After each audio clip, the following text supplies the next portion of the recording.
Então, esse tema aí desta operação contra essa indústria de sonegação, desse grupo Refit, vamos falar sobre isso também. Temos a cumplicidade criminosa do presidente da Câmara com os criminosos, Eduardo Bolsonaro, Ramagem e outros, né? Tem muito assunto, muito assunto. Eu escolhi um assunto que me parece muito relevante. Aí o pessoal vai dizer, mas está de novo pegando no pé do PT, está pegando de novo no pé do governo. A questão é a seguinte, por que a gente é tão relevante fazer a crítica do governo e ao PT, que é o partido do governo, por sinal, é o partido que esteve à frente de governos 17 anos desses 25 anos deste novo século. E isso é relevante, né? Porque quando você olha, né? O Jones está aí. Estão voltando, tá? O Jones e Maxwell estão viajando nesse momento de volta ao Brasil. Chegam amanhã, segunda-feira, vida normal na firma. E aí vamos esperar o documentário deles, né? E os programas do Jones voltam ao normal e o Maxwell vai estar aqui com a gente, vai ser ótimo. Bom, por que isso é tão relevante? Primeiro porque é isso, né? Dos 25 anos deste século, 17 anos o país foi governado pelo PT. E não é que apenas foi governado pelo PT, é um partido que lá no passado se colocou como partido de esquerda, que hoje talvez se apresente como de centro-esquerda, de centro, social-democrata, mas enfim, é desse grande campo progressista do qual nós, à esquerda, fazemos parte de uma maneira geral, mas cada vez mais em conflito, né, com esse campo chamado campo progressista, por conta da nossa crítica e por conta dos ataques que eles nos fazem cotidianamente. Mas eu sempre digo, isso é comum, isso é normal ao longo da história. Você vai na Europa, os social-democratas, a social-democracia, que foi virando cada vez mais uma força de direita, sempre atacou os comunistas. É uma característica que dá ao longo da história. Então, ok. Mas, primeiro, é relevante porque este é o partido que governa, um partido social-democrata, um partido de centro, centro-esquerda, esquerda, como alguns querem, um partido progressista, né, está neste campo de confronto com a direita e a extrema-direita. Então, é um campo que nos interessa, com o qual nos interessa debater. Né? A mim interessa debater com este campo. É diferente da extrema-direita, que é quem interessa combater. Combater. Né? Então, esse é um primeiro aspecto. É este fato deste partido progressista estar no poder há 17 anos. Em 17 anos, a face deste país poderia ter mudado completamente. A gente vê isso. O Jones vai fazer um documentário sobre o Vietnã. A China e outros países, né? Você vai para, né? Você vai aí ao redor do planeta e vai em países e vê o que era 17 anos atrás, o que é hoje, ou o que era no início do século, o que é hoje, é espantoso, é espantoso. E a gente está, o Brasil está marcando passo, na verdade, marcando passo e se deteriorando. O Brasil, de uma potência global, o Brasil, nos anos 80, esse país era uma grande potência, uma potência industrial. Nos anos 80, este país, só para dar um exemplo, que fazia tanques de guerra, mais sofisticados que os tanques de guerra dos Estados Unidos, gente, é nesse nível. E o que aconteceu ao longo, evidente, não começou com os governos do PT. O que aconteceu ao longo do final do século passado, a partir dos governos FHC e até agora? O Brasil virou um fazendão. O Brasil virou um fazendão. O Brasil ficou irrelevante no cenário global. O Brasil virou fornecedor de milho e soja para os porcos chineses e europeus e sobretudo, chineses e europeus. O Brasil virou um país de gado. É isso que aconteceu. Então, é fundamental fazer essa crítica. Onde é que estão as ferrovias brasileiras? Onde? Onde está a indústria brasileira? Onde está a soberania nacional? Essa é uma questão crucial. Soberania nacional. Nos tempos do imperialismo, soberania dos países é um tema crucial. E para ter soberania, precisa enfrentar. para ter soberania precisa enfrentar. Então, por tudo isto, o tema da crítica ao governo é um tema crucial para nós. É evidente que a gente faria crítica a qualquer governo, isso acontece em todos os países do mundo, né? Quem é o centro da agenda nacional, da agenda das mídias, estou falando das mídias que cobrem política, economia, sociedade, né, mesmo setores internacionais, esse tipo de mídia, não estou falando de mídia musical, outros tipos de, né, mídias com outros focos. Neste universo, em todos os países do mundo, o centro é o governo. Você vai para os Estados Unidos, vai lá ver o New York Times, Washington Post, vai ver qualquer um. Democracy Now!, que é um veículo progressista lá nos Estados Unidos, o tema é governo Trump. É assim em qualquer país. É assim em qualquer país. Então, aqui, esta centralidade me parece absolutamente justificável. E aí você tem dois caminhos. Você tem o caminho das mídias progressistas, que é fazer a louvação do governo, e tem o nosso caminho, que é fazer a crítica ao governo. Gostaríamos que fosse uma crítica que fizesse o governo se mover para a esquerda. Infelizmente, o governo tem se movido cada vez mais para a direita, exceto essa manobra retórica que está acontecendo agora, por conta das eleições de 2026, em que o governo faz, como o PT sempre fez, um giro retórico à esquerda para depois continuar a governar com a direita. Foi assim desde a primeira eleição de Lula. Bom, então, qual é o texto? Tudo isso são prolegômenos, é uma apresentação, uma introdução, um prefácio para o editorial de hoje. Eu quero falar sobre este senhor, Fernando Haddad.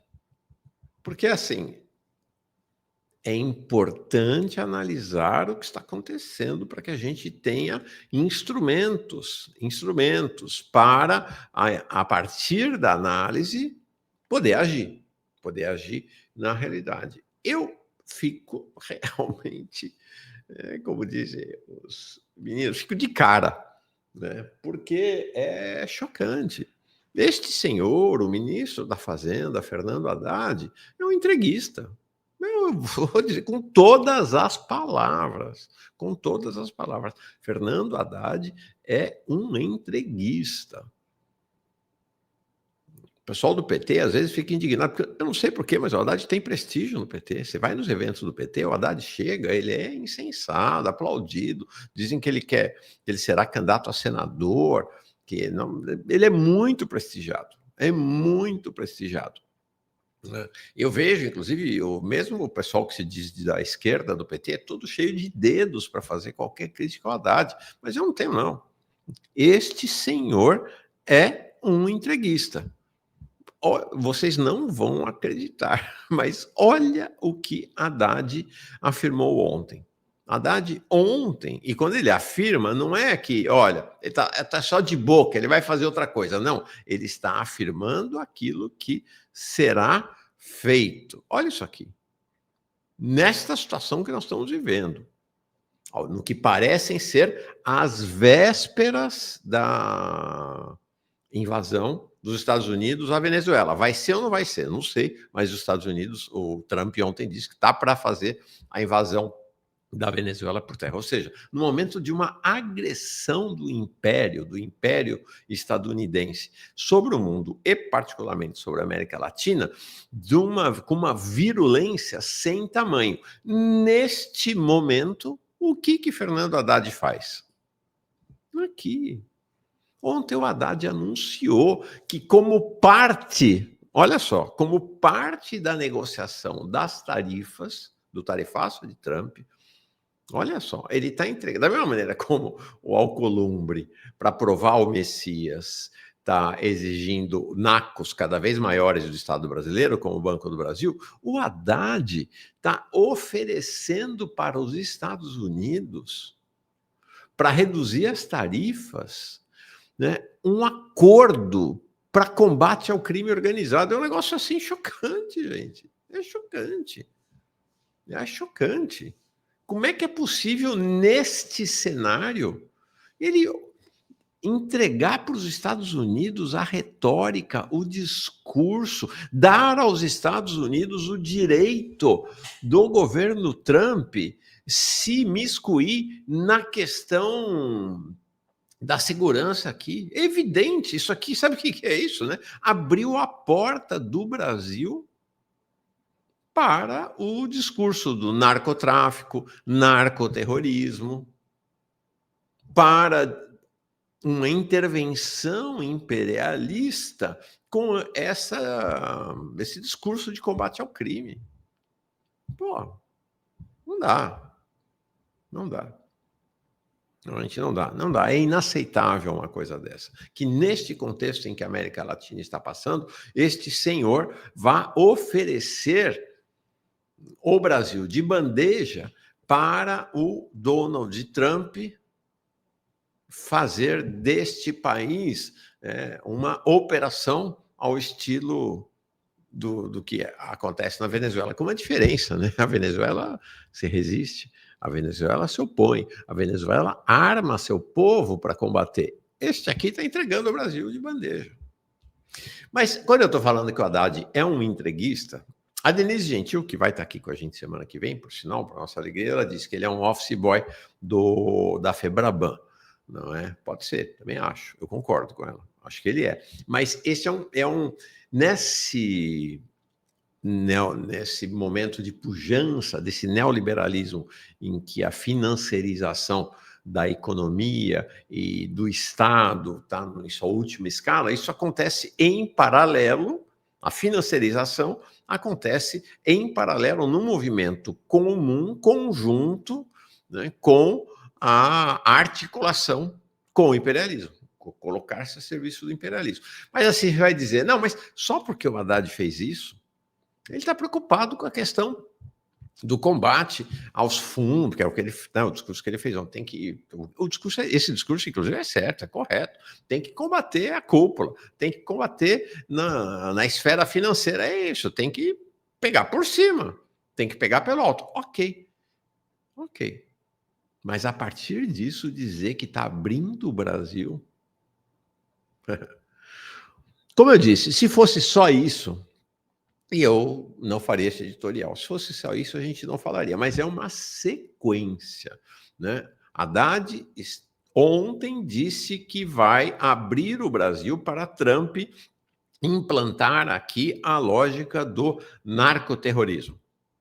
É isso que ele disse, com outras palavras. Mas ele, antes disso, vamos lembrar, ele esteve meses atrás, lá no Vale do Silício, aí, numa reunião, todo interessado, com o Jensen Huang, que é o CEO da NVIDIA, para oferecer o território brasileiro, a energia brasileira, as águas brasileiras, para as Big Techs instalarem seus data centers aqui no Brasil. Vamos lá.